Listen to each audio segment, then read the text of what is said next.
పల్నాడు జిల్లా వినుకొండ పట్టణంలో నిన్న జరిగిన ఘర్షణలో చనిపోయిన రషీద్ కుటుంబాన్ని పరామర్శించిన వైఎస్ జగన్మోహన్ రెడ్డి.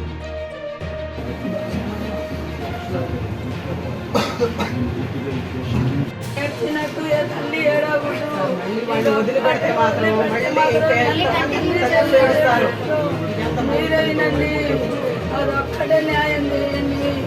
అలాంటి కూరముగాన్ని ఊళ్ళో వదిలిపెట్టి మేము అడిగా నాడి రోడ్డు మీద నరికాడు. ఎప్పుడు ఈయన ఏమన్నా తప్పు చేస్తే చెప్పమనండి, సాక్ష్యాలుంటే చూపిమనండి, మేము ఒప్పుకుంటాం. మా అబ్బాయి తప్పు చేస్తే వాళ్ళ సాక్ష్యాలు చెప్పిమనండి, మేము ఒప్పుకుంటాం. చేయకపోయినా కానీ జరిగింది కాబట్టి వ్యక్తిగత కారణాల వల్ల జరిగిందని చెప్పి తప్పు చేయకపోయినా తప్పు చేసినట్టు క్రియేట్ చేస్తున్నారు. అది అలా చేస్తున్నారు వ్యక్తిగత కక్షలని.